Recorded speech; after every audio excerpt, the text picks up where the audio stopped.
Hey guys, it's Kylie. So tonight we're going to make a plum and lime upside down cake. So to get started, we need to prepare our pan. So first, get your oven, preheat it to 350. I'm going to take a little cooking spray. It's just going to be in one pan, so about a 9-inch baking pan. Round as best. Spray your edges so that it doesn't stick. Next, we're going to put some parchment paper in the bottom of that. Is that a glare? Can you see it now? Parchment paper.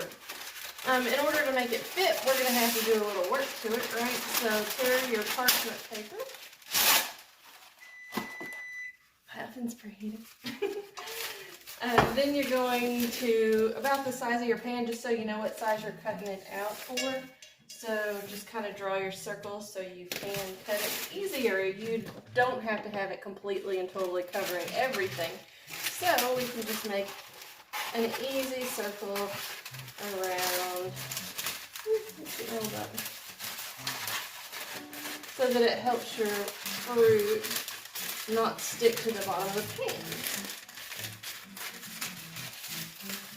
Arts and crafts. Throw that down to the bottom of it. I've already sliced up my plums. So I took 3 plums. Make sure you take the pits out of there and then just slice them into nice pretty slices. Hear the music?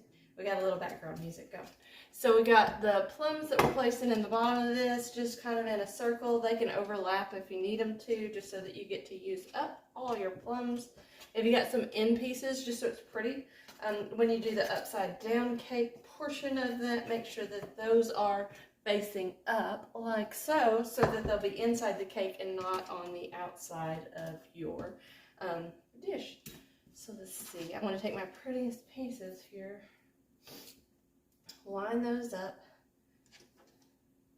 and next we're going to come back and we're going to make the batter. Alright, next we're going to make a lime caramel sauce on the stove. So to do that, just get a small saucepan. We are going to take half a cup of sugar, throw that in there, half a teaspoon of salt, and then 3 teaspoons of water. And we're going to turn that on and go ahead and bring it to a boil.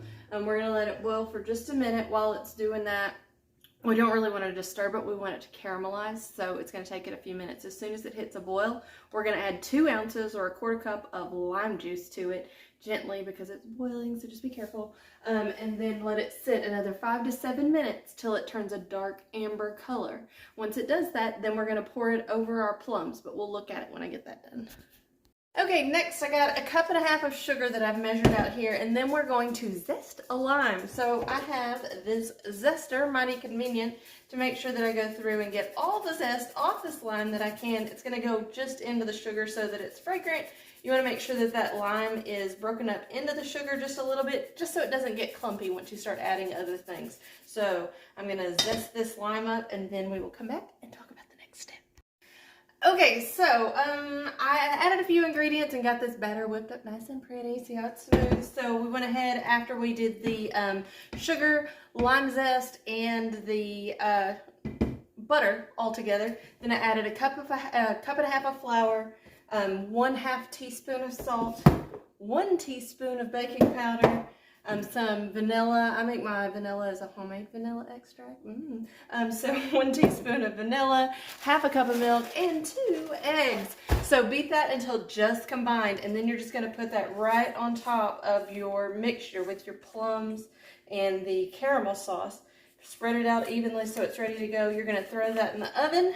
We are going to cook it for about 1 hour until a toothpick comes out clean. So we will be checking that in just a little bit. All right, last step. So I got the cake out of the oven. So pretty. Next, we're going to make it an upside down cake, right? So this is where the messy part comes in, and man, am I good at being messy. So I took a little knife and went around the edge of the pan so that it is a little bit loosened from the sides.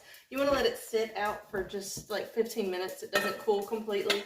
And then we're going to put this plate on here. And we're going to flip it with all that sauce and stuff. So You're going to want to see this if I make a really big mess, so I'm going to get that just a little lower for you. You're welcome. All right. So,